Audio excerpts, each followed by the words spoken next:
अवधूत चिंतन श्री गुरुदेव दत्त तुम्हा सगळ्यांचं आपल्या चॅनलमध्ये स्वागत करते। तुमचा दिवस हा आनंदी जावो, शुभ जावो आणि आनंदी जावो असं स्वामींचरणी प्रार्थना करते। तसेच सर्व इच्छा तुमचे स्वामी महाराज लवकरात लवकर पूर्ण करोत। तर आजचा विषय आपला आहे बघा वसंत पंचमी। वसंत पंचमी आपली येणार आहे 2 फेब्रुवारी 2025 आणि वसंत पंचमीला जो कोणी माता सरस्वतीची पूजा करत असतो, आराधना करत असतो, त्यांच्या घरात माता सरस्वती विराजमान असतात। तसेच ज्या घरांमध्ये माता सरस्वती ह्या विराजमान असतात त्या घरांमध्ये माता लक्ष्मीला आमंत्रण द्यायचं काम येत नाही। ज्या घरांमध्ये माता सरस्वती या स्थायी रूपात असतात, मुलांच्या जिभेवर वास करत असतात, कुणाच्याही महिला असोत पुरुष असोत जे काही सगळ्यांना विद्येची देवता ज्या असतात सरस्वती माता विराजमान असतात त्या घरात कशाचीही कमी पडत नाही। म्हणजे माता लक्ष्मी आपोआप त्यांच्या मागे येत असतात।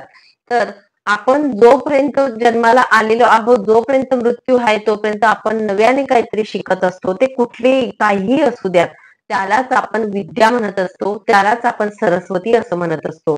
आपण बघा लग्न झाल्यानंतर आता आपण बोलतो मुलांनाच गरज आहे का शिक्षणाची? आपण नव्याने प्रत्येक दिवशी नवीन गोष्टी शिकत असतो। आपण सासरी जातो, सासरीची पद्धत वेगळी असते, नव्याने तिथली पद्धत, भाज्यांची पद्धत, चपात्या किंवा फुलके बरेच वेगवेगळ्या पद्धती असतात, कोणाच्याकडे मांडे बनवली जातात। तर ही देखील एक विद्या असते, ही देखील माता सरस्वतीचं एक रूप असतं आणि हे प्रत्येकाच्या नशिबात नसतं।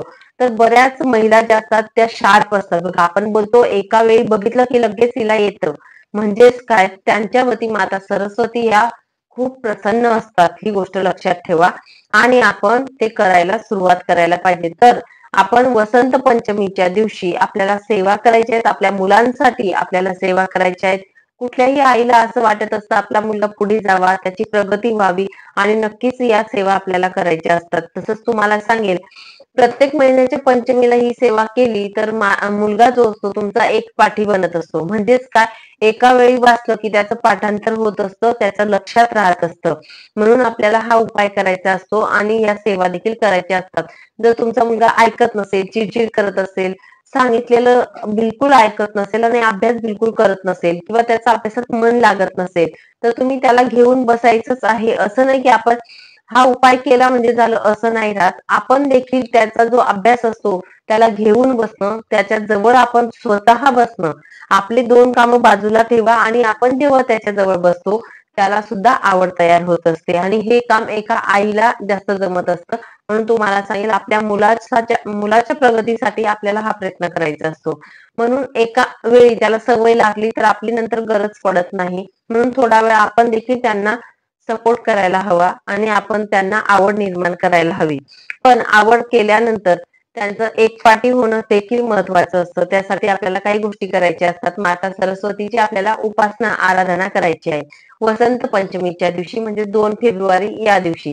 वसंत पंचमीच्या दिवशी तुम्हाला सांगेल सगळ्यात आधी सकाळी उठल्यानंतर कुणीही बाशी असताना म्हणजे आंघोळ करायच्या आधी मुलं असोत किंवा मोठे माणसं असोत तर वसंत पंचमीच्या दिवशी कधीही कुणीही म्हणजे तोंड धुतल्यानंतर कुणाकुणाला सवय असते चहा घेतात, पाणी घेतात, तर काही न करता सकाळी सगळ्यात आधी आंघोळ करायची। आंघोळ केल्यानंतरच पाणी देखील ग्रहण करायचं आहे।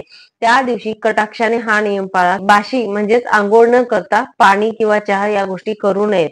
म्हणजे बाकी तर जेवण वगैरे तर गोष्ट वेगळी, पण पाणी सुद्धा पिऊ नका असं मी तुम्हाला सांगेन। तर वसंत पंचमीच्या दिवशी माता सरस्वतीचा जन्मदिवस आहे अशी मान्यता शास्त्रात सांगण्यात येते। माता सरस्वती या पांढऱ्या साडी परिधान करून असतात, त्यांच्या हातात वीणा असतात, त्यांच्या हातात मोरपीस असतं, त्या कमळावर विराजमान झालेल्या असतात, बसलेल्या अवस्थेत असतात। हे आपल्या सगळ्यांनाच माहिती आहे, पण मात्र वसंत पंचमीच्या दिवशी त्यांचा जन्म झालेला आहे अशी मान्यता शास्त्रांमध्ये सांगण्यात येते। तसंच तुम्हाला सांगेल जे मोरपीस असतं त्याला देखील महत्व असतं, का तर ते माता सरस्वती यांच्या हातात असतं आणि मोराला देखील सरस्वतीचं म्हणजेच आपल्या विद्येमध्ये जर आपण बघा लहान होतो तेव्हा एक मोरपीस ठेवत असतो आणि काय बोलायचं की माझ्या लक्षात राहील। या ग्रंथामध्ये किंवा या पुस्तकामध्ये जर आपण ठेवलं, लहानपणी आपण सगळेच ठेवत असतो आपल्या काळी, तर आपलं लक्षात राहील अशी मान्यता होती। तर ते खरं आहे आणि अजून देखील ते आहे। तर मोरपीस जर तुमच्या मुलाला एखाद्या मुलाला एखादी विषय टफ जात असेल, अवघड जात असेल, तर तुम्ही मोरपीस त्या पुस्तकामध्ये ठेवा, त्या डायजेस्ट मध्ये ठेवा किंवा नोटबुक असेल त्या नोटबुक मध्ये ठेवा. जो विषय तुमच्या मुलाला अवघड जात असेल तर नक्कीच तो सोपा जाईल आणि एक पाठी बनेल मुलगा. तर हा प्रयोग करून बघा. तर का तर माता सरस्वतीच्या हातात मोरपीस आहे आणि विद्येचं हे एक प्रतीक आहे मोरपीस, म्हणून या गोष्टी केल्याने नक्कीच हा फायदा मुलांना बघायला मिळेल. तसंच तुम्हाला सांगेल, त्या दिवशी तुम्हाला पांढरे वस्त्र किंवा पिवळे वस्त्र परिधान करायचे आहे. तुमच्या घरातील सगळे व्यक्तींना सांगेल मी, कुणी असू देत, सगळ्यांनी हा नियम पाळायचा आहे.